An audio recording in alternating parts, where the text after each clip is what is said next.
Hello, Mark. I'm Yuki. My student number is S0441042. Today my topic is the enchanting music of sign language. Piano P is my favorite musical symbol. It means to play softly. If you are playing a musical instrument and you notice a P in the score, you need to play softer. 2 Ps, even softer. 4 Ps, extremely soft. This is my drawing of a peach tree, which demonstrates no matter how many thousands upon thousands of Ps there may be, you'll never reach complete silence. That's my current definition of silence, a very obscure sound. I'd like to share a little bit about the history of American Sign Language, ASL, plus a bit of my own background. French Sign Language was brought to America during the early 1800s, and as time went by, mixed with local signs, it evolved into the language we know today as ASL. So, it has a history of about 200 years. I was born deaf, and I was taught to believe that sound wasn't a part of my life. And I believe it to be true. Yet, I realize now that wasn't the case at all. Sound was very much a part of my life, really, on my mind every day.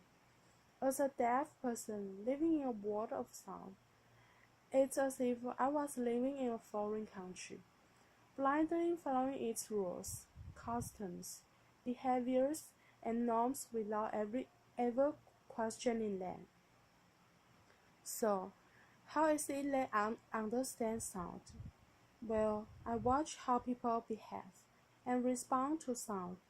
You people are like my loudspeakers and amplify sound. I learn and mirror that behavior. At the same time, I've learned that I create sound, and I've seen how people respond to me. Thus, I've learned, for example, don't slam the door, don't make too much noise when you are eating from the potato chip bag, don't burp, and when you are eating, make sure you don't scrape your utensils on the plate. All of these things I term sound etiquette. Maybe I think about sound etiquette more than the average hearing person does. I'm hyper-vigilant around sound, and I'm always waiting in eager, nervous anticipation around sound, about what's to come next. Hence, this drawing, TBD, to be decided, TBC, to be continued, TBA, to be announced, and you notice the staff. There are no notes contained in the lines. That's because the lines already contain sound through the subtle smugs and smears. In deaf culture, movement is equivalent to sound. This is a side for staff in ASL.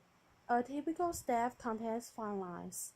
Yet for me, singing it with my thumb sticking up like that doesn't feel natural.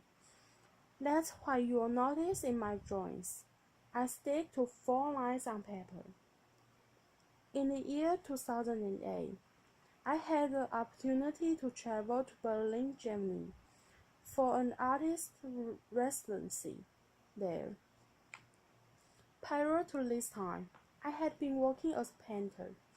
During this summer, I visited different museums and gallery spaces, and as I went from one place to the next, I noticed there was no visual art there.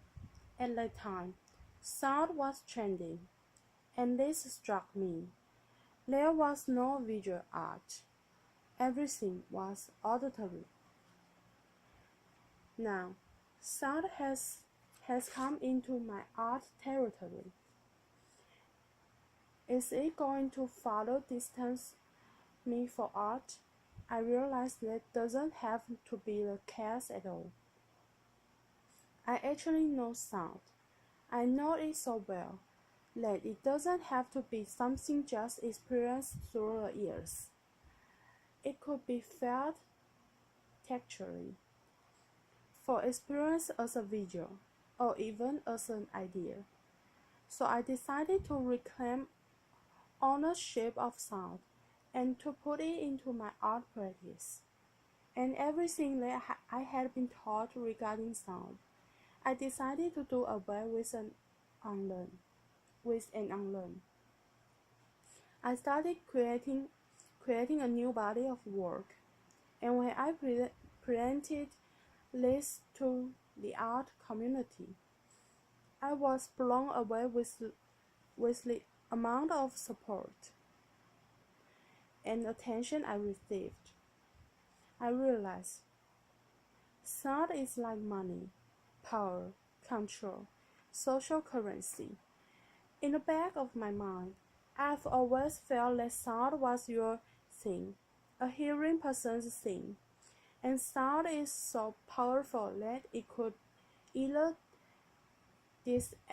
disempower me and my artwork, or it could empower me. I chose to be empowered. There's a massive culture around spoken language. And just because I don't use my literal voice to communicate, in society's eyes, it's as if I don't have a voice at all.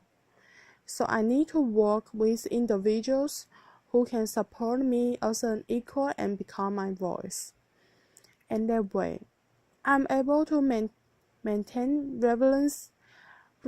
relevancy in society today. So at school, at work and institutions, I work with my different ASL interpreters, and their voice becomes my voice and identity. They help me to be heard, and their voices hold value and currency.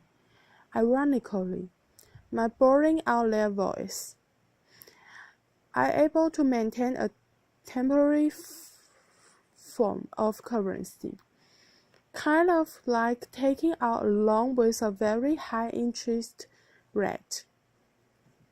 If I didn't continue this practice, I feel that I could just fade off into oblivion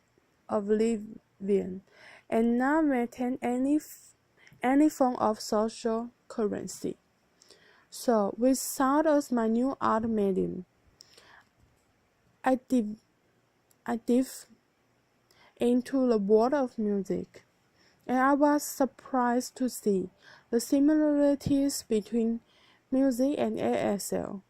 For example, a musical note cannot be fully captured and expressed on paper, and the same holds true for a concept in ASL. They are both highly spatial and highly inflected, meaning that subtle changes can affect the entire meaning of both signs and sounds.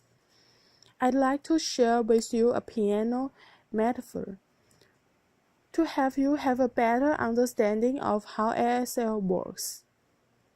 So, envision a piano. ASL is broken down into many different grammatical parameters.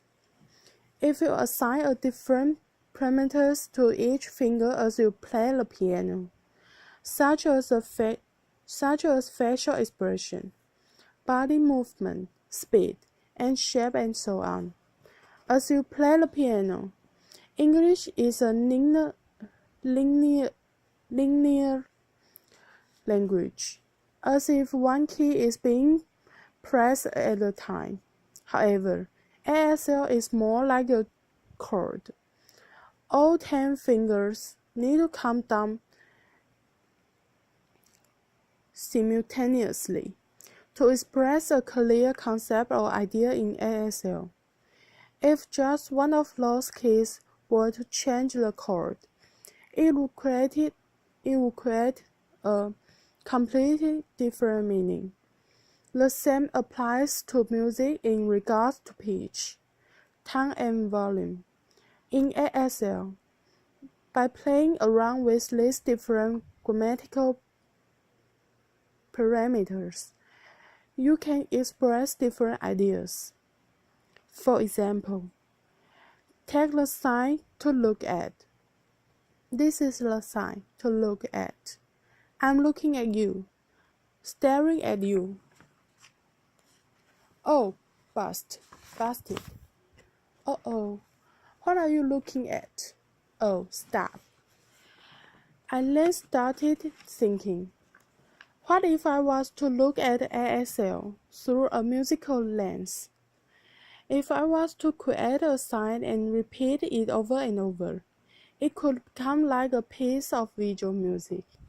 For example, this is the sign for day, as the sun rises and sets. This is all day. If I was to repeat it and slow it down, visually it looks like a piece of music. All day. I feel the same holds true for all night. All night.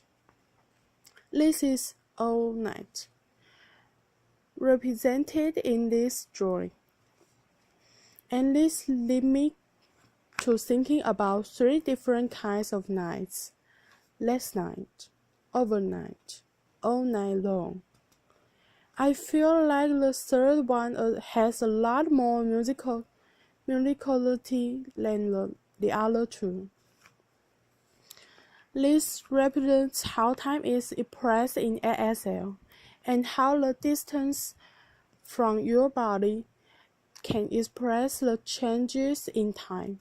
For example, 1 hour is 1 hand, 1 edge is 1 hand, 2 edge is 2 hands.